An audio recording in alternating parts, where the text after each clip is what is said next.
Good morning. Good morning. And happy more New Year. One more week into it. So last week we got our white stone words, and even if you didn't get something to write down on your stone, you get the general idea that something new is happening and available to you for 2019, white stone or no white stone. And so your job, my job, our job is to embrace those new awarenesses and new opportunities to stretch ourselves a little bit in 2019, or a lot. So in order to make that happen, we need to be gentle with ourselves. And I taught a class after the services last week on developing mindful self-compassion. And I want to share some of those ideas with you today because they're really important to start off our new year and embracing all those changes that are coming. So the class was based off of the book, the workbook by Kristen Neff and Christopher Germer, who are two psychologist researchers who've done a lot of research on self-compassion and the benefits of that and how that can help us grow and be healthier and be more satisfied with our lives. And so together they developed this program called Mindful Self-Compassion, and we just had a little bit of taste of that program last week, and we're going to get an even shorter taste of it this week, but valuable. So 3 of the components of mindful self-compassion are mindfulness, which means to be present and to be aware without judgment. To be present and aware without judgment. Present and aware of what's going on around us without judgment. Just watching it. Going, isn't that interesting? Interesting information. Watching what's going on the inside and going, oh yeah, that's really interesting. That how I'm talking to myself right now. And gosh, I don't think I would say that to my worst enemy, the things I'm saying to myself on the inside. I need to be aware of that so I can change that a little bit. We need to be aware of what's going on the inside so that we can make our changes that we need to make. So mindfulness is a huge component of that. Another component is common humanity. Common humanity, the willingness to admit that we are all in this together. We are all making changes. We all have hard times. We all have things that go our way or don't go our way and have to deal with those situations in our lives. We all go through things. We all go through things where we have to change something in ourselves that we don't like very much and struggle with. Either struggle with even being aware of it because we don't like seeing those things about ourselves, or struggling trying to change it. We all go through that. That's common humanity. And to have that knowing that, hey, I'm not the only one going through this right now, helps us have compassion for ourselves. Just a little bit. And then the third component is kindness. Kindness, again, being aware in the mindfulness piece of how we're talking to ourselves when we're going through changes and we're working on things, and being able to say, okay, I need to be kind towards myself with this change. So let me tell you about my week. Started off my week on Sunday, got my white stone words, and I was at 2 services last week, so I got 2 white stone words. And my first one was JOMO, which I talked about in the services, which is the joy of missing out, right?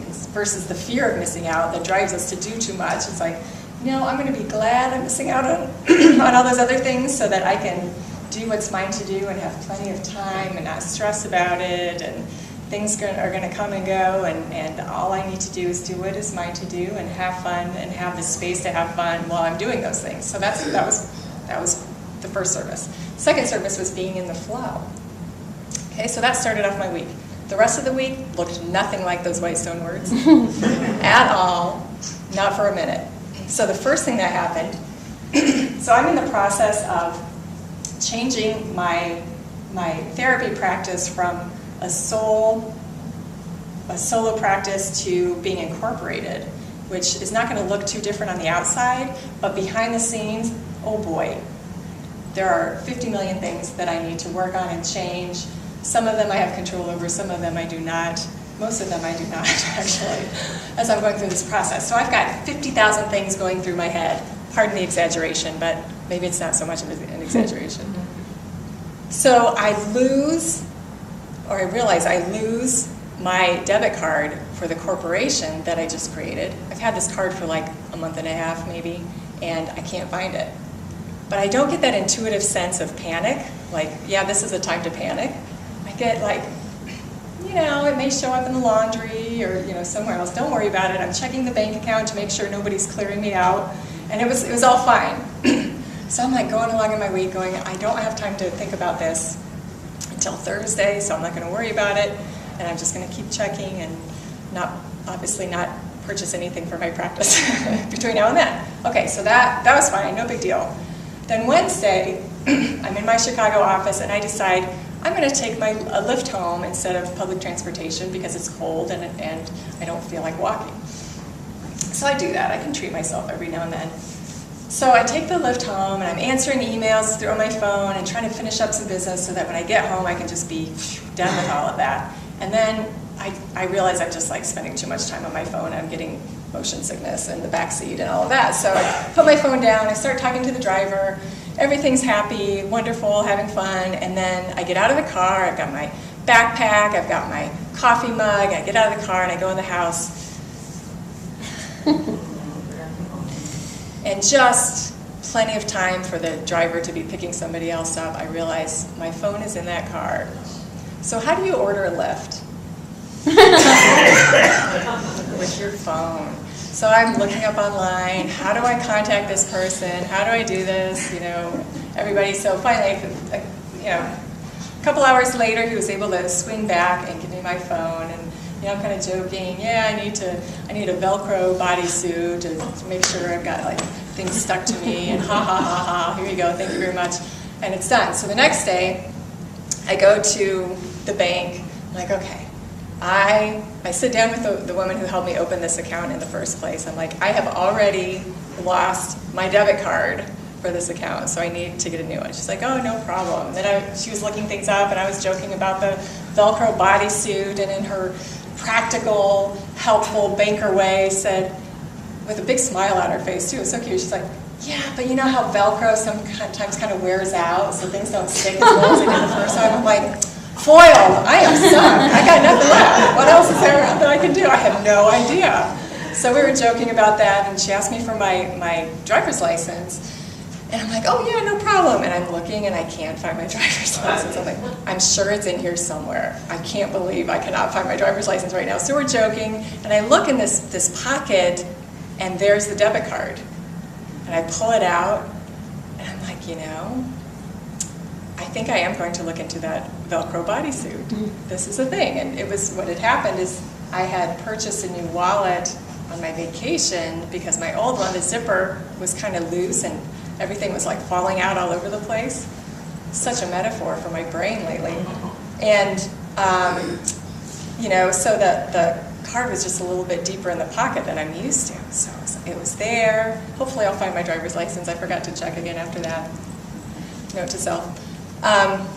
So I'm sharing this to kind of bring you into that common humanity piece, right? Does anybody have weeks like that ever? Or even a little smidge of that experience this week.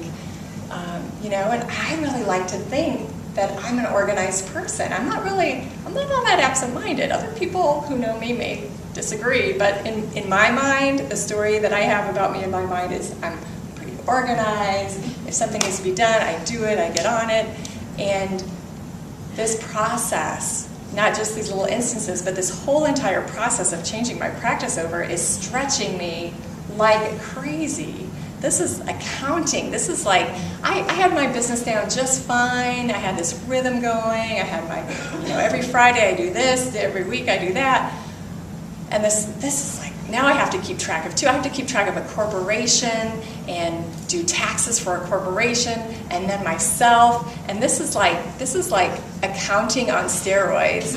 And I am an artist. I am not an accountant. Okay, so I'm like, what am I going to do to get all this done? And there's companies that need to be changed and all of this. Are you getting the picture of like all this stuff that's going round and around and around in my head? No wonder I left my phone in the car.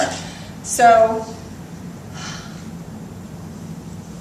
So I had to, at some point this week, I had to stop and step back and go, okay, just stop, relax. And then 8 inches of snow, I just had to throw that in there.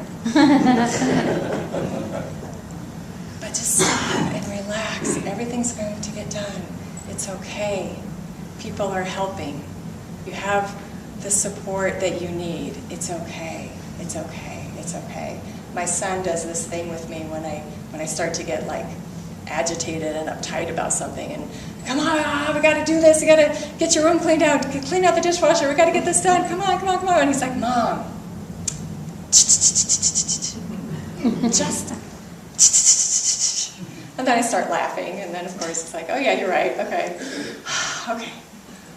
Regroup myself, and move forward. So let's put that in this mindful self-compassion piece. So think of an experience you've had that's even a fraction of what I just described to you, just a fraction of it. That, you know, some kind of change that you're making, that you're working on. And if you don't know it now, think about moving forward. What changes are you anticipating for 2019? Take that change and think about it. Think about it. What comes up for you, and what do you need to change within yourself in order to make that happen? You know, I am doing this practice because it's my inner drive. I know I'm supposed to. I don't necessarily want to. It's not my plan, it's not my idea, but I know I'm supposed to do it. So I'm embracing that and knowing that there's a bunch of things around this that I am really not good at today. And I'm going to have to learn and change and grow and be kind and patient with myself so that I can be kind and patient with those people who are helping me too.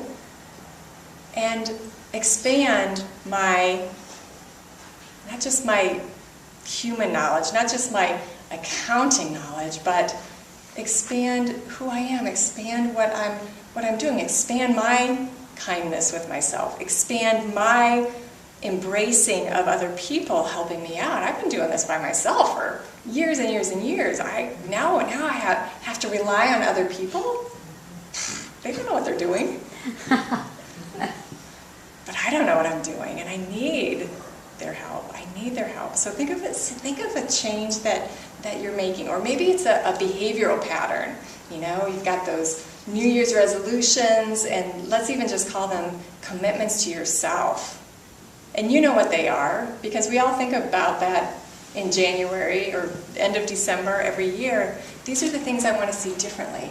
Oh, I'm looking over my year, and at the end of 2018, I'm saying, oh, I need this, I didn't do this and this and this that I wanted to, but it's a new year, so now I can regroup and embrace my change, and I know I'm going to be able to do it this year, because I can feel it. I can feel it.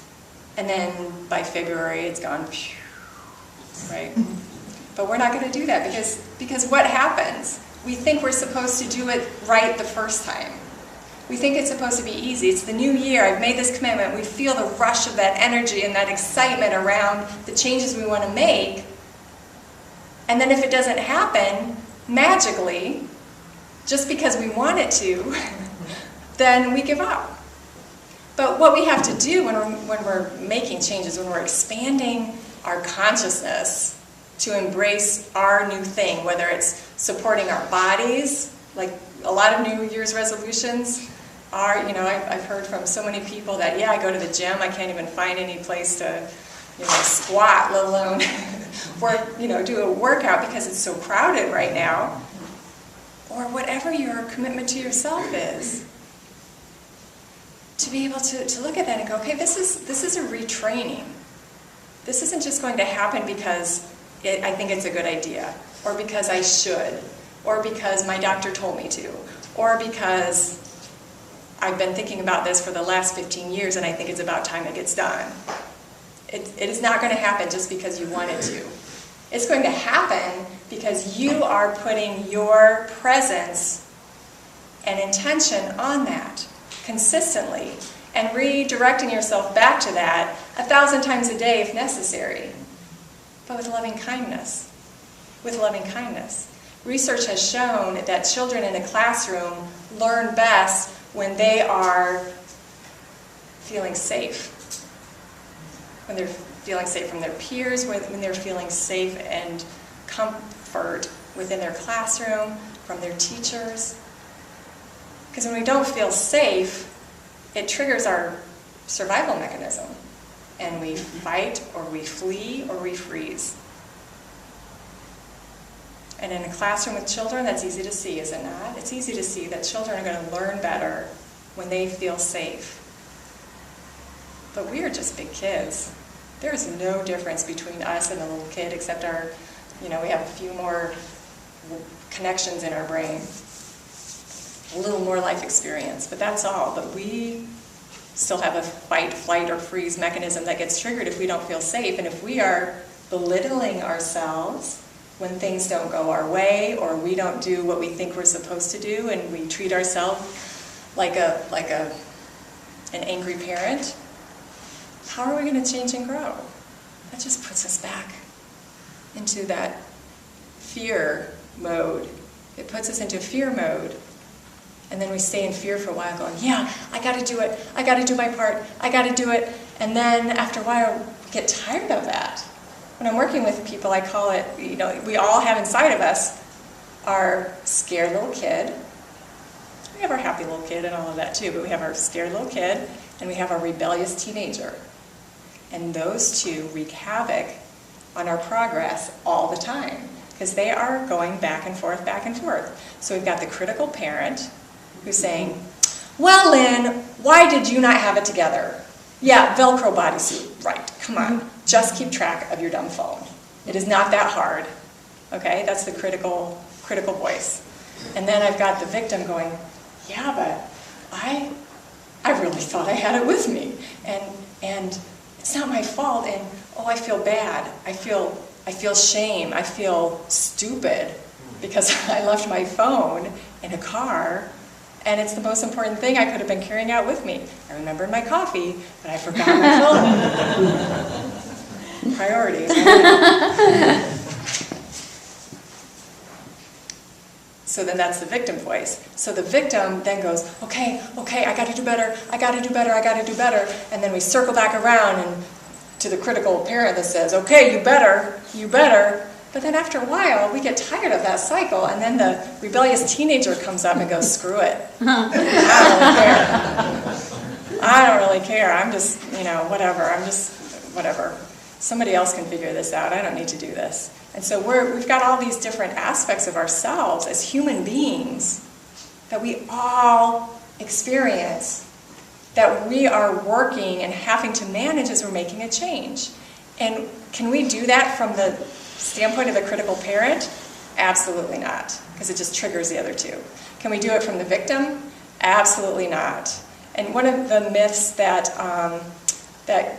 Kristen and Christopher highlight in one of the chapters in their workbook is that there's a myth that if we are kind to ourselves, we are never going to get anything done, because then we're going to be too lenient with ourselves. And that's true sometimes. If we're too kind, if we're letting ourselves off the hook all the time, then we may not do what is ours to do. But that's not mindful self-compassion. That's letting ourselves off the hook too much. Mindful self-compassion is that loving, strong parent who says, yeah, honey, I know you want to eat the whole amount of cookies in the cookie jar, but you can't because that's not healthy for you. A mindful, self-compassionate parent isn't going to let a child do what is not in the healthy best interest of that child to do. So mindful self-compassion is not allowing ourselves to get away with whatever we want to get away with. And it's not bludgeoning ourselves until we make the change, because if we do it that way, that change is not going to mean what it needs to mean. We will have done it out of fear and anger and reaction rather than, oh my gosh, this is what's going to expand my soul. That's how we need to do it. So we need to have that distance, and mindful self-compassion allows us to be that divine observer within, that I am presence within, and to have our change be out here so we can see, okay, this is a change I need to make, and I'm going to be my kind, compassionate observer in myself and looking at this. So, oh, yep, here comes that critical voice. Oh, Lynn, what is wrong with you? Now you're being so discombobulated and you're taking it out on everybody else, and you know, what's going to happen next? Will you just calm down? Okay, and then there's a victim going, ooh, yeah, I'm bad. I'm terrible. I bet God doesn't even like me because he's making me stupid this week. Okay. So being able to step back from that and go, no, I just need to slow down. I need to remember what I forgot is, and part of this process, what I forgot is that I'm not going to do this perfectly because I have no idea how to do it. Oh, silly me, I forgot that part. And we don't know how to make the changes except what we need to do in the moment. And that's that mindfulness being present in the moment. I don't know what I'm doing. And it's okay. It's okay. Because from that space, I can listen for the answers. I can watch, okay, I need to call this person next. And then there's nothing for me to do until I hear back from that person. Maybe I need to ping them again and say, hey, did you get my message? But other than that, I just wait. And if I can be kind to myself, I'm going to be able to be kind to those other people who are helping me out. So think of an example, if you haven't already, something that we're talking about, and listen. What would that critical voice say? Just think about that. What would that critical voice say in your situation to you?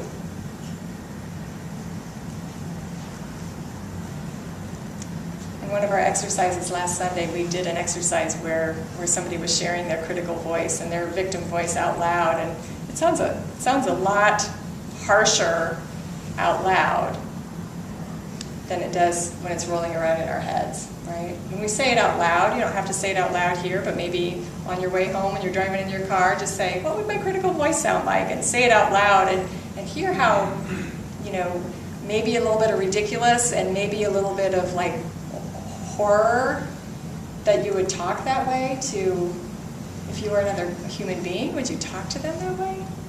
Would you be that kind friend in that way to another person? Of course not. Of course not, but we think it's okay to do it ourselves and it's going to help. It's so interesting. It's so interesting. So listen to what that critical voice would say, because you have to be aware of it. You have to know what it's saying in order to be able to push it out here and go, that is not going to get me anywhere. What do I need to know? Stepping back into that mindful, self-compassionate observer. What do I need to know? And then step inside that victim, that reaction to the critical voice.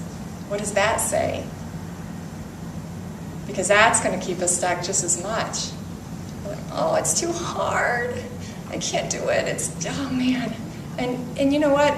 I shared this before, but one of my favorite studies is on procrastination. And in therapy land, they used to teach us that procrastination is a time management issue, an organizational issue. So if we just teach people how to manage their time better or organize things better and clear out their clutter and all of that, then they will be on time, their space will be clear, everybody will be happy with them, da-da-da-da-da-da. But the study showed that it's not a time management issue. Procrastination is an emotional management issue. And the people who are most critical inside their heads procrastinate the most because they're fighting, not even fighting, they're coming up against this critical voice telling them that they're doing it poorly and wrong every step of the way. Or, you should have done this 3 months ago. Why are you doing it now? It's like, you know, it's like that rebellious teenager comes up and goes, fine, I'm just not doing it. Forget it, it's too hard. Or that sensitive child that says, that hurts so much. I don't want to deal with that, so I'm just going to put it over there because it hurts to deal with that inner voice that most people don't even know what's going on in their heads. That's why we have to be aware. We have to have that mindfulness piece of listen to how you're talking to yourself so that you can change it and make it more kind, more compassionate, more like you would talk to somebody else. And even if you feel yourself getting stressed, that's the sign, that's the clue to stop and say, okay, I'm really stressed about this. Let me step back from it and see how I'm talking to myself about it, see how I'm talking about other people around it. Say, okay, in this Tasmanian devil of a stressful situation that I'm in, I am not going to find my answers. I'm not going to resolve anything. I'm certainly not going to feel peace around anything when I'm in the middle of it. But if I can step back and watch it spin, but not be in the middle of the spinning, kind of being in the world by watching it, but not being of it, not being drowned by it, then we can do something about it. There's no change that doesn't happen without that awareness and that constant presence with ourselves so that we can switch. Because we're trying to change, part of what we're trying to change is behavior, it's attitudes, whatever, but if we can take a little science to that, we're changing connections in our brain. And those connections can change, but they don't change like a light switch. They change over time. So we have to constantly be redirecting that energy flow, that mind flow to the new behavior that we want, because the old behavior is charged up in our nervous system, in our brains, in our connections. So we have to retrain, we have to help create those new connections that are happening inside of us, inside our brains, inside our bodies, inside our energy fields, so that we're in that direction of our new possibility and we're in alignment with it. And that takes time. That takes time. I don't want anybody to ask me how my practice is going until August. Because this week, although I'll be more patient about it, will probably repeat itself a few times as I'm trying to figure things out and learn and grow and get frustrated because I don't know the answers, and that frustration will help me stop and go, okay, I need to do something differently here. We can use that to pay attention and show us what we need to do differently. If we're running up against something and it's not working, it's because we need to step back and look at it differently. So all of these things await us in 2019. Hopefully yours are a little less complicated than what I'm dealing with, but we're all going to change. And if we don't, that's stagnation to our souls, and we don't want that. We don't want stagnation. Next week we're going to talk about courage, so we have that aspect too, but we got to get that mindful self-compassion down first. Because that gentleness and that compassion, that kindness is what helps us step back and look at something differently. So I hope you're able to apply that to what came up in your minds today, and if not, to let it kind of roll around this week and see how can I apply mindful self-compassion? How can I be present and kind with myself, knowing that everybody on the planet is going through something, and what I'm dealing with, many other people have dealt with before and made it to the other side just fine. I can do this. It's been done before, I can do this. So let that be part of your awareness this week as you're embracing what's yours to embrace throughout this week. And let's get in touch with that I am presence again, once again. And I invite you to put your hand to your heart to feel that heart center, to feel that experience of loving kindness when we have that gentle touch to ourselves, to our bodies, with the intention of love. Then we can feel that kindness moving throughout our bodies. And the one that gives that love within us is that I am present. It is who we are. It's that divine self.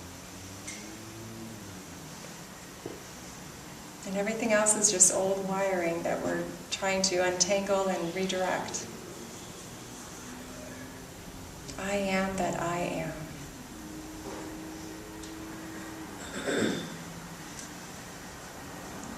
I am no longer the old behavior. I am that new expression.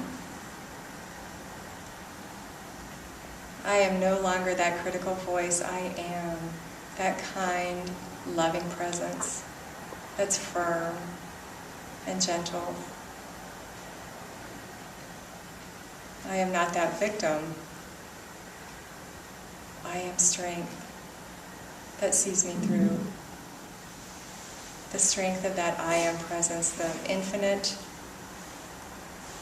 source that my I am presence is connected to, brings me everything I need to move forward. I embrace it and I give thanks. Thank you, God. Amen. And we breathe into that I am presence within.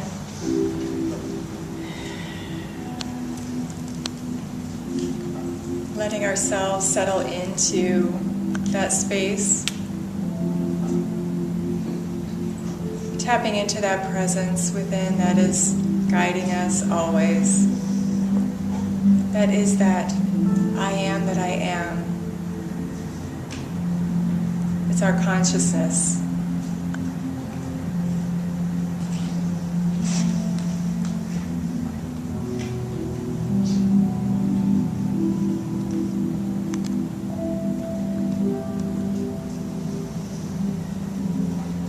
With any change that we're moving into, we need that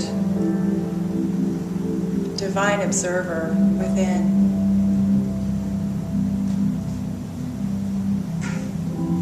That observer that notices the change that needs to be made and helps us to remember to stay on track with those changes. To stay on track with the new movement that we're creating within us.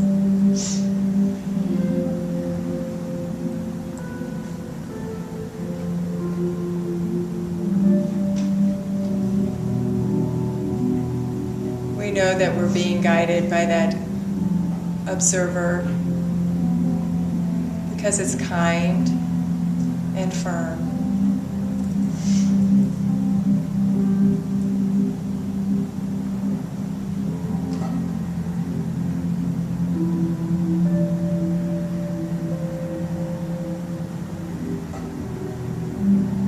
Get off track with our changes, which we will. That's part of being human. That's part of changing a habit. We embrace ourselves. We embrace that part of us that forgot and say it's okay. We get back on track now. We're back on track now.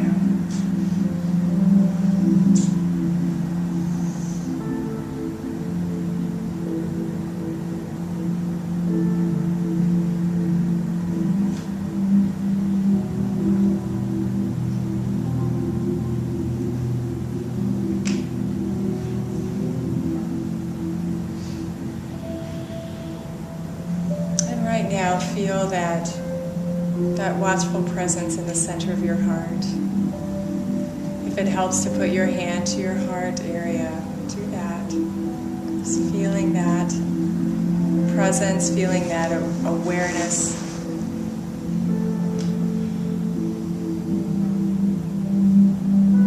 And feel that magnify as you put your attention on it.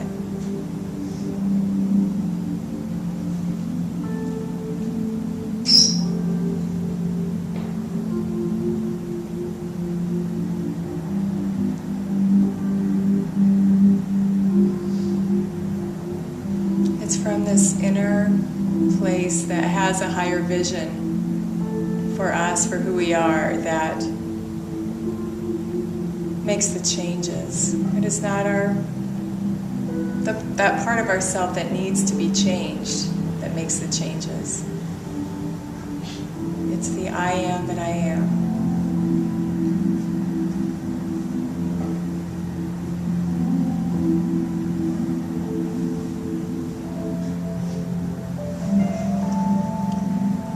Buddha taught his students to say, I am not this, I am not that. On the outer, I am not this, I am not that.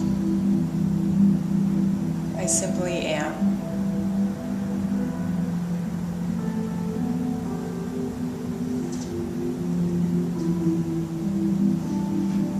And we can look at our changes that way. I am no longer this, I am no longer that. I am the new expression I'm becoming. I am that higher expression that I'm becoming.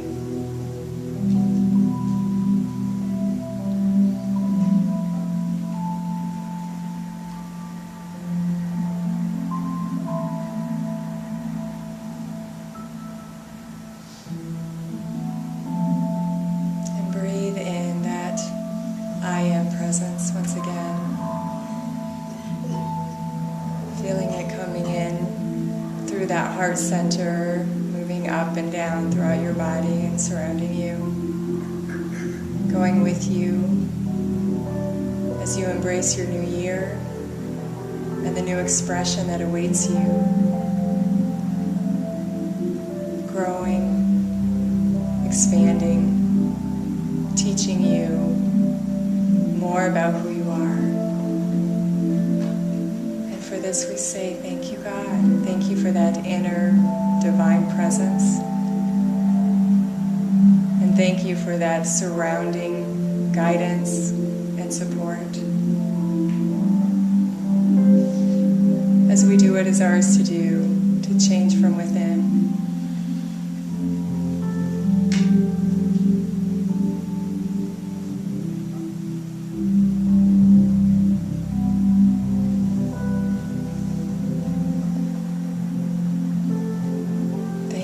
Thank you, thank you, God.